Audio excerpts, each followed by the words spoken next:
Bonjour à tous et bienvenue, je m'appelle Fabrizio Deitos et puisque cette période baigne dans la vague Star Wars avec la sortie de l'épisode 7, on va s'amuser un peu. Je vais mettre à contribution par photo interposée ma fantastique nièce Nina qui va se transformer en Jedi devant vos yeux ébahis.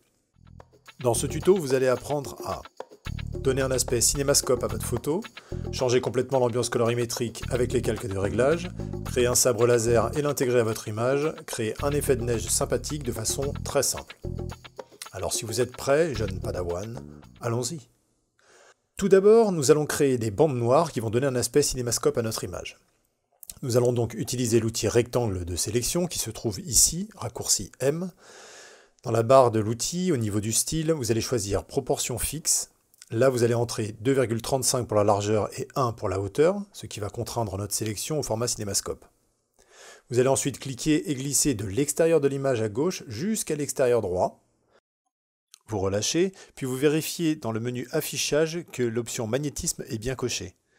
Ensuite, vous venez cliquer dans votre sélection et vous la déplacez jusqu'à ce que vous voyez l'axe central qui apparaît, ce qui veut dire que votre sélection est bien centrée par rapport à votre image. Vous allez créer un calque de couleur uni, par ici, en vous assurant que celle-ci est bien noire, et vous validez. La sélection nous a servi de masque, il nous suffit juste de l'inverser en sélectionnant justement ce masque et en utilisant le raccourci CTRL-I sur PC ou commande I sur Mac. Et voilà, nous avons nos bandes noires. Nous pourrons renommer notre calque en double-cliquant sur le nom, Cinémascope, voilà, et nous allons le verrouiller pour éviter des fausses manips en cliquant sur cette icône. Maintenant, passons à l'ambiance couleur. Pour passer d'une fin de journée d'été dans les tons chauds à une ambiance froide et enneigée, nous allons utiliser les calques de réglage. Tout d'abord, nous allons resélectionner notre photo en cliquant sur le calque, puis créer un calque de réglage noir et blanc. Le calque vient de base avec un masque d'opacité qui est normalement sélectionné, ce qu'on voit avec la sélection tout autour. Nous allons prendre l'outil pinceau, raccourci B. Nous assurer que notre couleur d'avant-plan est bien le noir. Pour ça, je vous invite à apprendre les raccourcis suivants très utiles. D vous permet de réinitialiser vos couleurs d'avant-plan, d'arrière-plan sur le blanc et le noir. Et X vous permet de les intervertir selon vos besoins. Une fois le noir sélectionné donc, en cliquant droit sur notre image, nous allons nous assurer que la dureté du pinceau est à 0%, puis définir une taille assez grande pour venir peindre rapidement notre personnage. Pour l'instant l'effet est marqué, mais nous allons dans les propriétés du masque. Si ce panneau n'est pas affiché, allez dans Fenêtre, Propriétés. Là, nous allons baisser la densité autour de 40%. Nous allons ensuite créer un calque de réglage de balance des couleurs. Là, nous nous assurons que conserver la luminosité n'est pas coché, puis nous sélectionnons d'abord les tons foncés, en augmentant le cyan et le bleu. Ensuite, même chose pour les tons moyens, mais de façon moins importante. Enfin, pour les tons clairs, juste augmenter légèrement les cyans.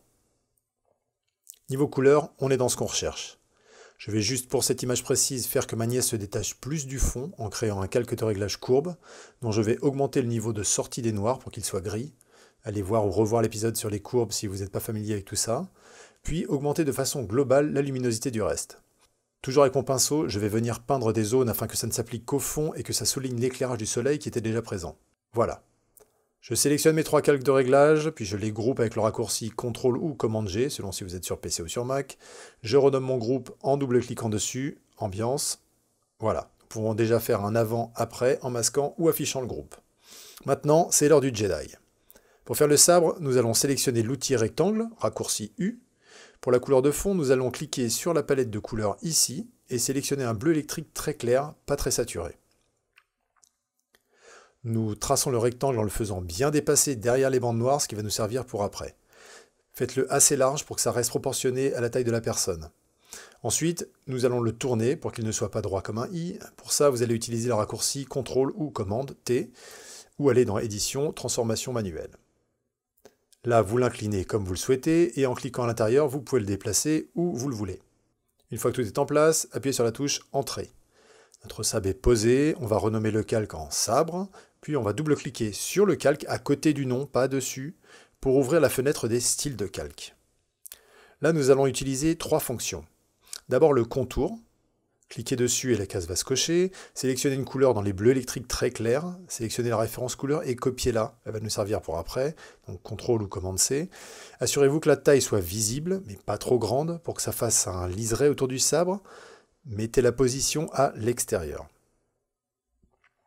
Une fois que vous êtes OK, vous allez cliquer sur lueur interne, sélectionnez une couleur identique à la première. Là, en l'occurrence, on va coller la référence avec ça, avec CTRL V ou commande V. Puis régler le mode de fusion sur normal, la taille et l'opacité pour que ça fasse un léger fondu vers l'intérieur, ce qui va renforcer l'aspect cylindrique. Enfin, nous allons cliquer sur lueur externe et faire la même manip que pour celle interne, la même couleur, mode de fusion normal, opacité à fond et taille pour que ça brille bien. Vous validez avec OK et vous avez votre sabre laser. Maintenant, pour que l'intégration marche complètement, il va falloir ajouter l'effet de lumière du sabre sur son entourage. Pour ça, nous allons créer un calque de réglage couleur uni, toujours avec notre même couleur bleue, en mettant le mode de fusion du calque en incrustation et en baissant son opacité autour des 60%. Nous allons ensuite créer un masque qui va masquer tout le calque. Pour ça, il suffit de cliquer sur l'icône de masque en maintenant la touche Alt appuyée et vous aurez un masque complètement noir directement. Vous sélectionnez l'outil pinceau et avec du blanc cette fois, vous allez venir peindre sur le visage et le corps les endroits qui devraient être impactés par la lumière du sabre. Nous renommons le calque lumière sabre. Une fois ça fait, nous allons créer The Touch Ultime, le reflet du sabre dans les yeux. Pour ça, très simple, vous créez un nouveau calque qu'on va renommer directement reflet sabre, mettre l'opacité du calque à 8%, faire deux sélections qui suivent la forme de la pupille, remplir de blanc en utilisant le raccourci CTRL ou commande Backspace puisque notre couleur d'arrière-plan est le blanc.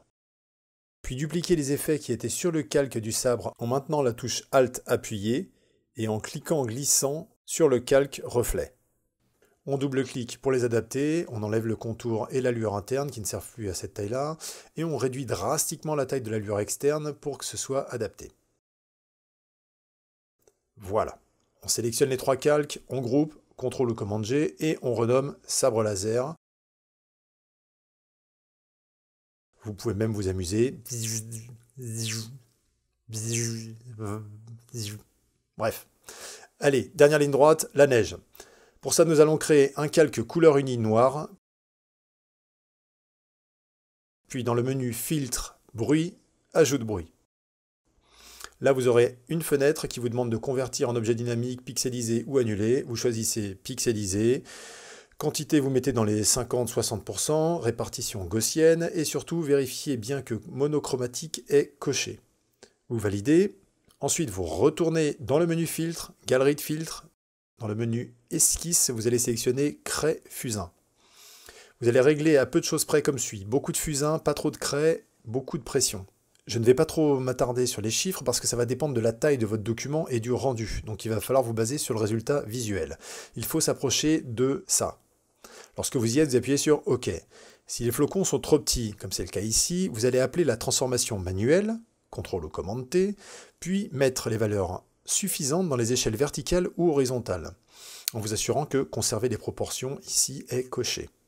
Dans mon cas, j'augmente à 500% pour avoir une taille satisfaisante. Je valide la transformation avec la touche Entrée. Le mode de fusion du calque en superposition, ce qui va ne garder apparent que nos flocons de neige qui sont plus clairs que le fond. Pour donner la sensation que la neige tombe, nous allons utiliser un filtre flou directionnel, pas trop important mais suffisamment pour que l'effet fonctionne visuellement. OK pour valider. Puis on va masquer la partie sur le personnage et le sable, ce qui va donner l'impression que la neige est à l'arrière-plan. Nous allons faire un nouveau calque uni noir, ajouter du bruit, mais cette fois au maximum. Puis dans la galerie du filtre, nous allons utiliser cette fois pinceau à sec. On va augmenter de beaucoup l'épaisseur, le détail et baisser la texture. Puis on va cumuler deux fois l'effet en ajoutant directement dans la fenêtre, ici à cet endroit. Une fois fait ça, OK pour valider. Mode de fusion, superposition. Et là, avant d'appliquer le flou, on va tout de suite dupliquer le calque avec CTRL ou commande J, puis le transformer, CTRL ou commande T, pour l'augmenter à 300%. Ensuite, on va revenir sur le calque du dessous pour ajouter un filtre de flou directionnel. On peut varier un peu l'angle aussi pour donner cette impression d'aléatoire naturel. Pour rappeler le dernier filtre utilisé et en changer les paramètres, vous pouvez utiliser le raccourci CTRL ou commande ALT F. Même chose sur le calque du dessus, en augmentant encore un peu le flou. Voilà. Il ne nous reste qu'à masquer ce que nous voulons, comme pour l'arrière-plan, histoire de ne pas trop gêner la lecture de notre personnage. Nous sélectionnons les calques, grouper, renommer.